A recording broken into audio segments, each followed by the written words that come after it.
ഇങ്ങോട്ട് വരുമെന്ന് രാഹുൽ വരുന്നു നിങ്ങൾക്ക് അറിയുമായിരുന്നോ? അറിയില്ല, കറക്റ്റായിട്ട് അറിയില്ലായിരുന്നു. ഇപ്പോൾ ജനങ്ങൾ മൊത്തം തടിച്ചുകൂടി മീഡിയയിലെ വന്നപ്പോഴാണ് ഇപ്പോൾ ഞങ്ങൾക്ക് ജനങ്ങൾക്ക് മനസ്സിലായത്.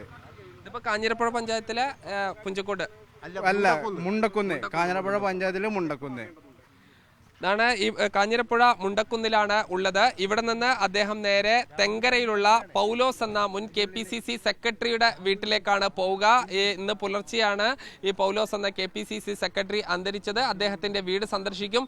അതിനുശേഷം രാഹുൽ പാലക്കാട്ടെ MLA ഓഫീസിലേക്ക് പോകാനാണ് സാധ്യത.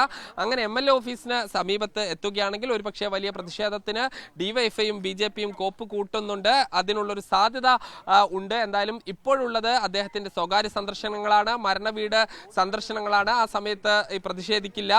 മറിച്ച് അദ്ദേഹം MLA ഓഫീസിലേക്ക് കയറുകയാണെങ്കിൽ അവിടെ പ്രതിഷേധം ഉണ്ടാകാനുള്ള സാധ്യത വളരെ കൂടുതലാണ്. അത്തരം ഈ സംവിധാനങ്ങൾ DYFIയും അതോടൊപ്പം തന്നെ BJPയും എല്ലാം തന്നെ ഒരുക്കുന്നുണ്ട്. ഇപ്പോൾ ഈ കോൺഗ്രസിന്റെ ഏതാനും ആളുകളാണ് ഈ ജോയ് എന്ന വ്യക്തിയുടെ വീട്ടിൽ ഉള്ളത്, കാഞ്ഞിരപ്പുഴയിലെ വീട്ടിലുള്ളത്. ഇനി ഈ പൗലോസിന്റെ വീട്ടിലേക്ക് ഒരു 20 മിനിറ്റ് കൂടി യാത്ര ചെയ്ത് കഴിഞ്ഞാൽ KPCC സെക്രട്ടറി പൗലോസിന്റെ വീട്ടിലേക്ക് എത്താം. അദ്ദേഹത്തിന്റെ ഭൗതിക ശരീരത്തിൽ അന്തിമോപചാരം അർപ്പിച്ച ശേഷം ഈ പാലക്കാട്ടേക്ക് തന്നെ മടങ്ങാനുള്ളൊരു സാധ്യതയാണ്. അദ്ദേഹം പിന്നീട് ഇവിടെ എത്തുമ്പോൾ, MLA ഓഫീസിൽ എത്തുമ്പോൾ ഏത് തരത്തിലുള്ളൊരു പ്രതിഷേധം ഉണ്ടാകും എന്നുള്ളതാണ് അറിയേണ്ടത്. നമുക്കറിയാം ഈ രാഹുൽ എങ്ങോട്ടാണ് പോകുന്നത് എന്നതിൽ ആദ്യം ഒരു വ്യക്തതക്കുറവ് ഉണ്ടായിരുന്നു. അദ്ദേഹം നേരെ MLA ഓഫീസിലേക്ക് എത്തുമെന്ന് പറഞ്ഞിരുന്നു. എന്നാൽ നേരെ അദ്ദേഹം ഈ കോൺഗ്രസിന്റെ മണ്ഡലം പ്രസിഡന്റായ സേവ്യറുടെ വീട്ടിലേക്കാണ് പോയത്. സേവ്യറുടെ സഹോദരൻ കഴിഞ്ഞ ദിവസം മരിച്ചിരുന്നു. അവിടെ നിന്ന് നേരെ ഇങ്ങോട്ട് വരുന്നു.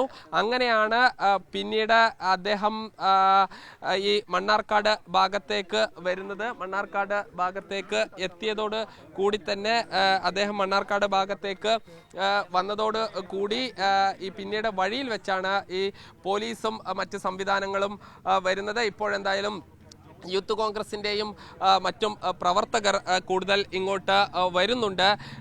ഇനി എന്തെല്ലാമാണ് രാഹുൽ ഒരുക്കുന്നത്, രാഹുലിന്റെ പദ്ധതികൾ എന്തെല്ലാമാണ് എന്നത് അടക്കമുള്ള നമുക്ക് അറിയാം. ഇപ്പോൾ ഈ KT അജ്മൽ KSUവിന്റെ നേതാവ് നമ്മോടൊപ്പം ഉണ്ട്. എങ്ങടാണ് ഇനി രാഹുൽ അടുത്ത് അങ്ങോട്ട് പോകുന്നത്? ഇല്ല, ബാക്കി കാര്യങ്ങളൊക്കെ അറിയിക്കും, നമ്മളോട് ഇങ്ങോട്ട് വരാം.